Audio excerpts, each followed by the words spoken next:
People are like, is it okay if I show up in blue jeans? I'm like, I hope you do. Get comfortable. Be you. I mean, most people were so ingrained with this corporate, ideology of we got to act a certain way, be a certain way. And the more they get into our world, like you'll see people, their first day they'll be here in suits and stuff. Mm-hmm. And then it just like layers slowly start peeling off by the time they get to Friday. Because they're finally letting their hair down. And as a lot of people keep telling me, is they finally found their people. They finally found their network, right? They finally found their place where people are actually genuinely invested in their business.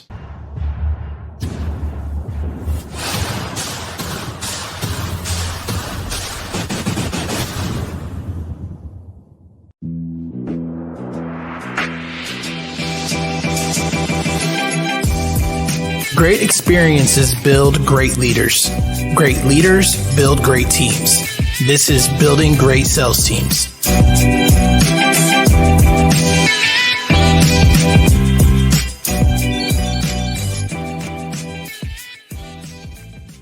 All right, guys, welcome back to the Building Great Sales Teams podcast, and we've got another special episode for you guys from the Badass Business Summit. And we've got the man himself today, the founder of Success Champions Networking, Donnie Boivin. He's a business development extraordinaire, a networking assassin, and now, in my mind, an event czar is what I'm going to go with on that one.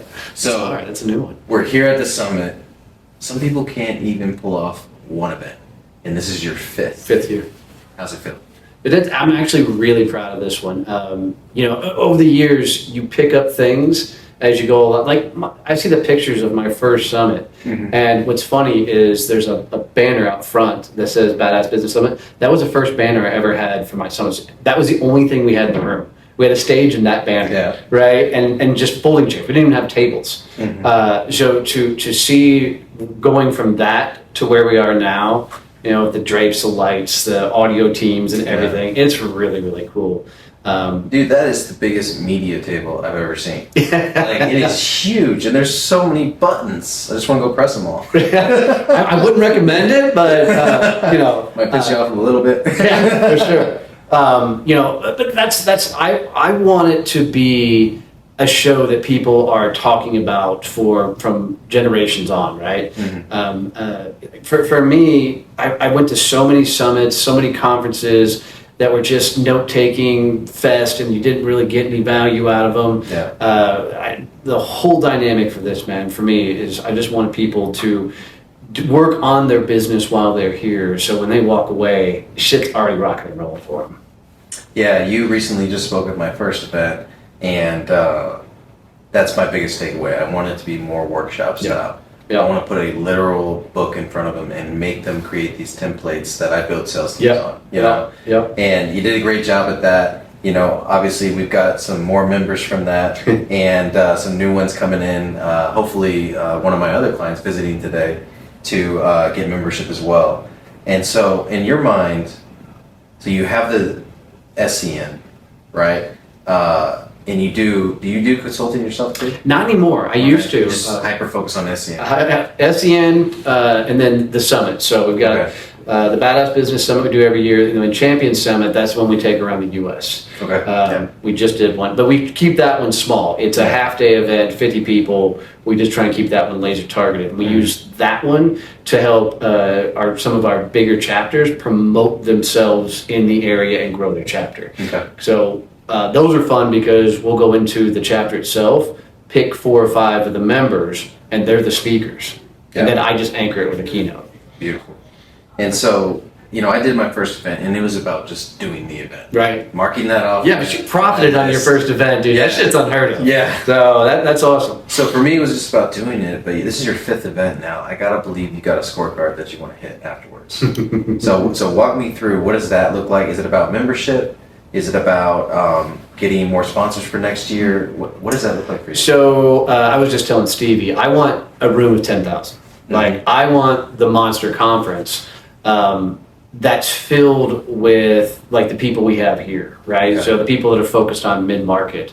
I ultimately want to do 2 conferences a year. I'll always have the Badass Business Summit, which will be inviting people into the Success Champions world so they can see what we do, network with our people. Okay. And then we'll have another summit that's going to be all Success Champions networking. Okay. So, and I want those both 10,000 strong. So, 10,000 is for some reason the number in my head that I feel like we've taken enough market share that we've really put a dent in the world and people know who Success Champions Networking is. Okay. Right. So that's where all this is heading for me. And we break everything out by milestones we got to hit to get it there along the way. So 2 questions then. What is the keys right now for you to scale that?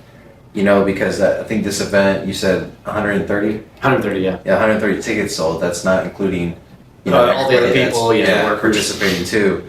And then, as you scale, will it lose some of the quality, you think? Yeah, potentially. But I took had a cool idea this year. I wanted to really test a theory to see if it would work. Okay. So we're doing the podcaster panel, which I knew the podcasters would brag about coming to the event and everything. Heck yeah, that's what we do. Right? Anytime you give them a microphone, they're like, fuck yeah, I'm in, right? Yeah. But I also did the LinkedIn panel. And for me, the LinkedIn panel did exactly what I needed it to do. So I reached out to some LinkedIn influencers who I've become friends with, and said, hey, I want to invite you to Texas, put you on a panel. They blew it up so much on LinkedIn, like we've joked since I've seen them here, that we're going to see if we can break LinkedIn this weekend. I love it. With the volume of freaking pictures, like Melissa Cohen, she came in, that was the first person she saw, we jumped from the picture, took one picture, that thing got like almost 100 comments within an hour of people engaging on it, because she's got such a massive following, extremely engaged. And so bring those people in, so like if the attendees, I'm going to tell them, when we do the announcements, I'm like, dude, if you guys are not got your profiles active on LinkedIn right now at this event, you're an idiot and going to miss out on one hell of an opportunity to grow your following. Right. There's be a lot of organic reach. Oh, ridiculous. Yeah. Because a lot of these like LinkedIn influencers, they're all meeting for the first time. Like there's 2 people here that wrote a book. Cindy and Melissa wrote a book together. Have never met in public. Right? So they did it all virtually. They're meeting here for the first time, and the summit just happened to be the catalyst to bring them together. Wow. So it's things like that. Yeah. That happened organically, right? But I wanted to try and see if we could play the micro-influencer game and leverage their following, and God, on LinkedIn for sure, it really worked. Yeah, it's definitely crushing it, and we just had the member introduction this morning, Yeah. And it looked like the summit last year. Yeah. So it's definitely working. It's fantastic. And so what do you feel like are the keys? Well, the panels are a big deal. Yes. And they're not like normal panels, I guess you could say, because you're not just teaching business, you're teaching how to scale. Yes. And you're teaching how to scale your personal brand. That's what this event is all about, which I think is great, because that's the reason that we met. Yeah. Because I was intentionally building my personal brand, and so were you. Yep. And then we got on a podcast, and now here we are, Success Champions in San Antonio. You've been Babs twice, right? Yeah, this is the second time. Sales panel last year, podcast panel this year. So absolutely, you've been on my stage, and that started that relationship, all from intentionally building our brands. And in this day and age, that's everything, right? I mean, like the whole theme for the summit this year, as we were thinking about putting it together, is what can we really serve our clients the best and help them with? And during a conversation, I was teaching, and I just said, people buy you, and Jessica goes, that's it. Right? That should be the whole theme. And so we changed it. So the whole idea behind this year's was people by you. So how do we get them more exposure? Which led to how do we get them on more podcasts? How do we get them on more stages? How do we get them to dominate on LinkedIn? Yeah. And once we wrapped our head around that theme, man, the steam just started rolling behind it. So it's I'm really proud. This is a cool year. And we've got one hell of a team that just all came together, and they really freaking upped their game this year. So one of my clients that I just invited to SEN, right? He's a one-to-one coaching client, and this is facilitated through a company called WinRate. Yeah, Mike Claudio's the owner, and they sponsored. Yeah. And so I'm excited for him to see this, because win rate's all about the business in the business, scaling the business, right? But I also know he needs to scale his personal brand, and then also he's based out of Forney. Okay. Yeah. And I'm like, why didn't I think of this sooner? You need to join SCN. And so you've had this movement happen in the last couple of months of just rapid expansion in SCN. A lot of chapters are popping up. It's catching fire. Why do you think that is? Two things. I honestly did not know how big the gap was in a marketplace when you sell B2B. I sold commercial printing, I sold sales training, and I didn't even understand the impact I had because traditional networking didn't work for me. Like I'd go to events and I'd run into realtors, title, mortgage, all great people, nothing wrong with them, but they couldn't help me back. Like I could make introductions. So even back then I was creating my own networking groups, but it took me 2.5 years of building the company brand to Success Champions before I even launched the networking groups. And then it just continues to click that there's not really any place to go that if you sell into the B2B space, that mid-market space, there's no place else to really go network. Yeah. So that's a lot of it. Second thing is we really allow people to let their fucking hair down. Yeah. This is I can't tell you the number of people already that hadn't been in one of our conferences walked up to me and they're like, thank you for the cussing. They're like, I just love to be able to show up. And, people are like, is it okay if I show up in blue jeans? I'm like, I hope you do. Get comfortable. Be you. I mean, most people were so ingrained with this corporate, ideology of we got to act a certain way, be a certain way. And the more they get into our world, like you'll see people, their first day they'll be here in suits and stuff, and then it just like layers slowly start peeling off by the time they get to Friday, because they're finally letting their hair down. And as a lot of people keep telling me, is they finally found their people, they finally found their network, right? They finally found their place where people are actually genuinely invested in their business. Yeah. And then the last thing that really promotes it is in our world, we don't give a shit about referrals. Right? Because when you network and you're trying to sell into mid-market, a CEO of a $20 million company with 200 employees is not at the happy hour, right? They're not at the luncheon. So we understand, and people who sell in that space understand that you're not talking to people who can buy your stuff. Yeah. So now it's how can I actually get you introduced to the people who are also selling to that ideal client? So now we create this cool win-win situation. And then you get all the people together and they're thinking, damn, I can make the one introduction to somebody and that can lead to thousands of referrals. And so reframing that whole idea around networking for people is honestly been the biggest key to all this just completely blowing up. So one of the things that you're leading to and talking about is what we call within Success Champions, the synergy triangle. And I've recently leaned into this hard. It's a game changer. Very hard. So much so before we even talk about, so if you guys don't know, Success Champions is incredibly structured in terms of their meeting structure. So there's a virtual meeting every week, and then there's a once a month happy hour that a board plans, right?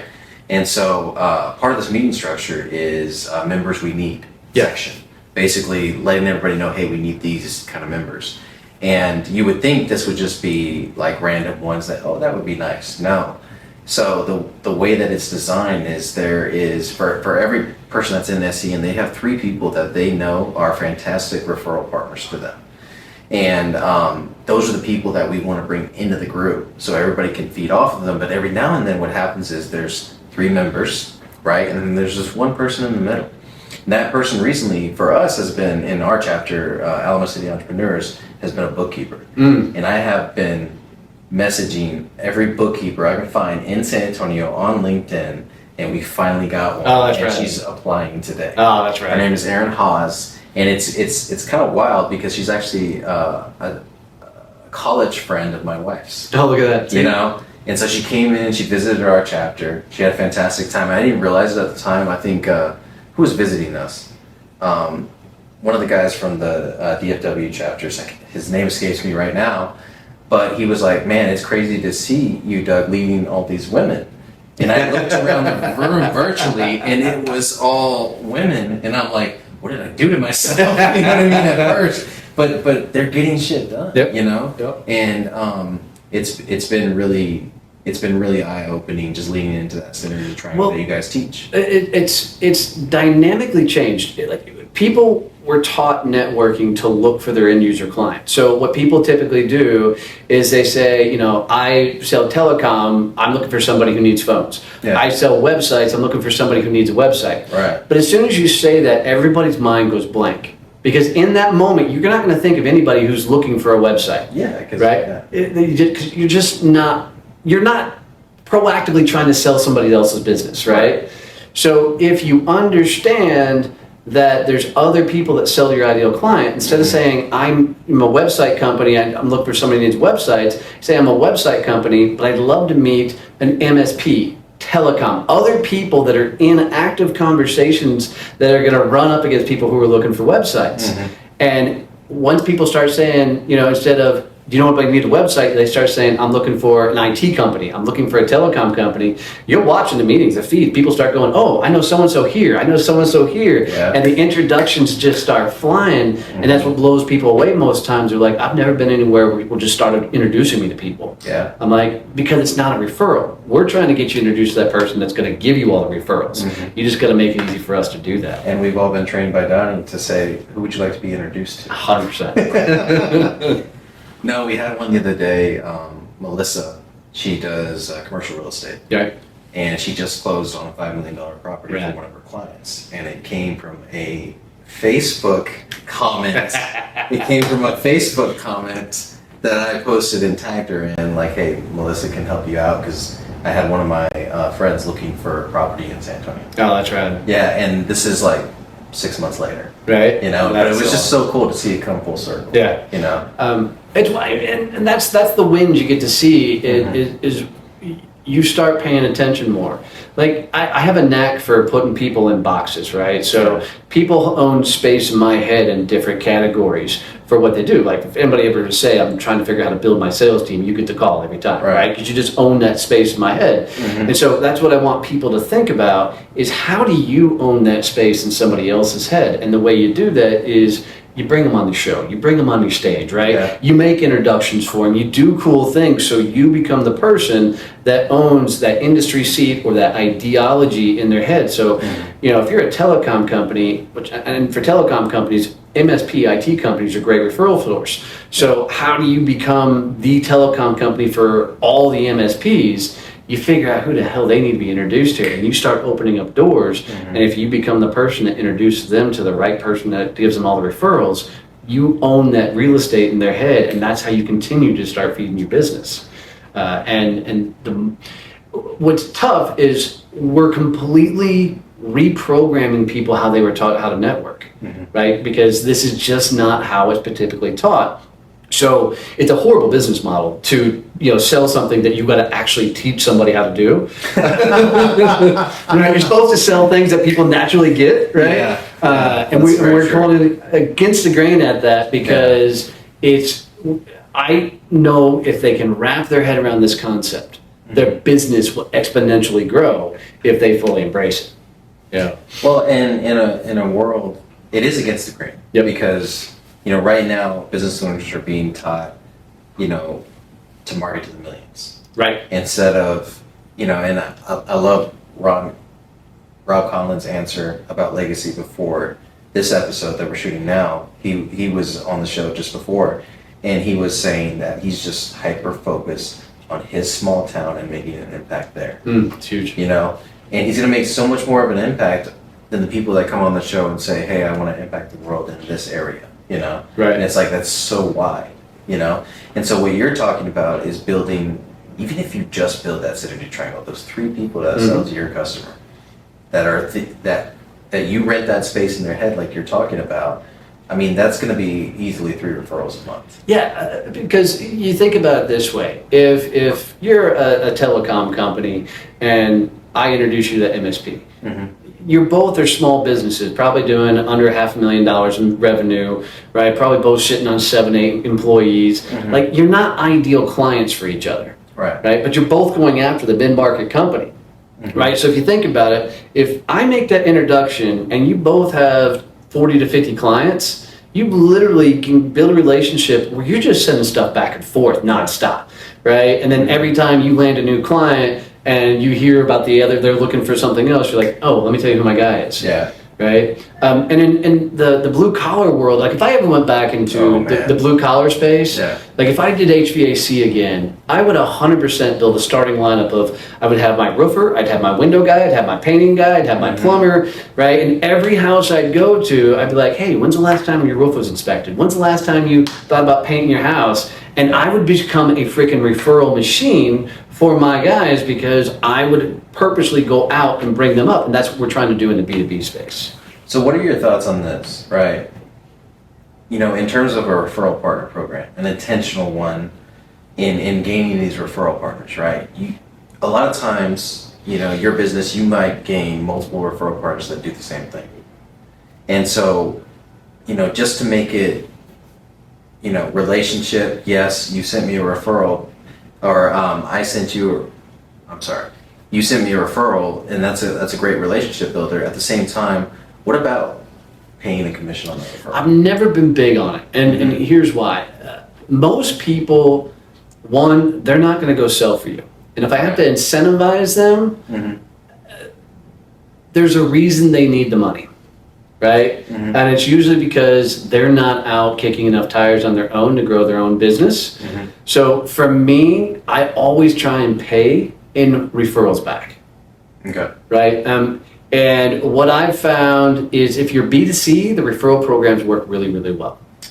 All right, that makes a ton of sense. Right. Yeah, I'm like, am I leading all my clients wrong? Because I'm having them do that in B2C. Yeah, and B2C, it works phenomenal because you're dealing with the individual whose sisters, cousins, brothers, all that could need their services. Yeah. When you're in B2B, you're not in the volume of conversations to where you're going to be running into them all the time. Right. You know, even that MSP and telecom, if they were to give each other 1 to 2 referrals a month type thing, that's a strong relationship. The only place I've seen it work is when it's a part of their process. Your service is now incorporated into my sales process. Yep. You know, like in PNC Insurance, it works well because you know you just moved your insurance over. Hey, do you know anybody else that could? Now there's 2 or 3 family members. Yeah. You know, that works really, really well. It's just when you're in the B2B space, the volume of clients that you're dealing with is not in the thousands. You're in the 20s, the 30s, the 40s, right? You know. Yeah, exactly. No, it completely changes the dynamic. And that's the other thing that we figured out is most networking has been taught from people who sold B2C, right? And B2C is a transactional business, right? So, and if you try a lot of things they teach in that B2C world in the B2B game, you're going to get your teeth kicked in. It's like dumb things like having elevator pitches. Like in the B2B space, you're never going to be in an elevator with somebody for 30 seconds and go, I run a telecom company and do some stupid jingle, and somebody go, oh my God, where have you been my entire life, right? It's never going to happen. You know, so. But what are they going to ask once you ask all about them? What are they going to ask afterwards? After you've just learned everything about them? Oh, what do you do? They're 100%. Exactly. Yeah, that's the number one question is always what do you do? Yeah. I found a dynamic question that I love that changes the game even better. Okay. My favorite question is, how did you get into what you do? How did you get into your industry, right? Because that dynamically gets them to completely open up, and now you get to hear the journey, unless they're a jackass, right? Yeah. It's a good barometer to find out, do you want to spend any more time with this person, right? Because if you could say, how'd you get into it? They're like, I don't know, I fell into it, right? Versus the guy or gal who's like, man, it's been a wild ride. I never thought I'd be here. Right? I went here, I did this, right? You get the whole background story, and being a sales guy, the more information you get, the better, right? You can do a lot more things with that when they start opening up, you know, and conversations, I don't give a shit if they know what I do, because it's B2B, it's a long play, right? We're going to build a relationship over time, and it's going to work, so that's why I like really teaching in the B2B space, to disrupt it as much as possible. Speaking of being a jackass, you do a fantastic job on teaching how to network without being a jackass. Right. You know, and these some of the concepts you talked about today, you do in that training. Is there somewhere that the listeners can go to get that training? Is it on YouTube or maybe? If they Google YouTube, how to network without being a jackass, there's at least one workshop out there on that. But also follow me on LinkedIn, because it's one we bring up every once in a while just to do for the general public. Yeah, and you do a live one. Yeah, do a live one. Or join Success. Yeah, all the Success Champions go through it as well as part of their onboarding process. So, and it's part of that kind of reprogramming because, most people when they hear what Success Champions Networking is like, they're like, oh, that's BNI, right? And I got nothing against BNI. BNI is beautiful if you sell in the B2C space, right? Right. But we tell people it's something you have to come experience. It's something you have to be a part of, and it really is because most people have not seen networking done at this level, done like this in this structured of environment. This intentional. Yeah, and they're blown away. Like as a visitor showing up, and if they understand the concept of looking for referral partners or synergy partners versus clients, if they say I'm looking for that industry, watch their feed blow up. It's the coolest thing to have guests go, I've never shown up and have people just automatically introduce me to people. That's never happened. We'll come to SCN. It happens all the time. It's a great place for introverts. Yes, yes. And most of our presidents are introverts. Yeah. I definitely started out that way until I got an SOP for networking, and then I was good to go. Right. I just needed a plan, and then I'm good to go. Yeah. So this has been a fantastic episode. Definitely look Donnie up in terms of following him on LinkedIn, and then just go through that training, and you'll kind of see what SCN is all about. I love that I can, so my client's out of Forney, and he does B2B security. Right. And so, he's asking me, obviously I'm putting together B2B prospecting, the door-to-door stuff. Right. Because he's been doing fantastic with that. Yeah, it's huge. And but I sold sales training going door to door. Yeah, exactly. And so there's something about getting a call and saying, hey, I have a client for you. Yes. Just rad. My favorite words. Yeah. And so I was like, you need to join this group. And the beautiful thing is they don't just network; they teach you how to network. Yeah. And so he'll be joining us too as well. That's awesome. And in one of our chapters up here, how many are in DFW now? 5, getting ready to launch 6. Wow, it's fantastic. A lot of that's due to Jessica. I mean, she came in. She saw the vision so much. I made her CEO of the damn company. And we're starting to do that more. Like Austin's really starting to blow up. We're probably going to launch a second chapter down there. Beautiful. I want to take that Champion Summit around. I want to go into areas with the Champion Summit and prop up the local members. So it's kind of a funny thing I keep telling all the presidents. Like, he wants to come, we'll come. Get your chapter grown. So, exactly. There's your incentive. So the Canadian chapters, if you guys watch this, get your chapters going. I want to go to Canada.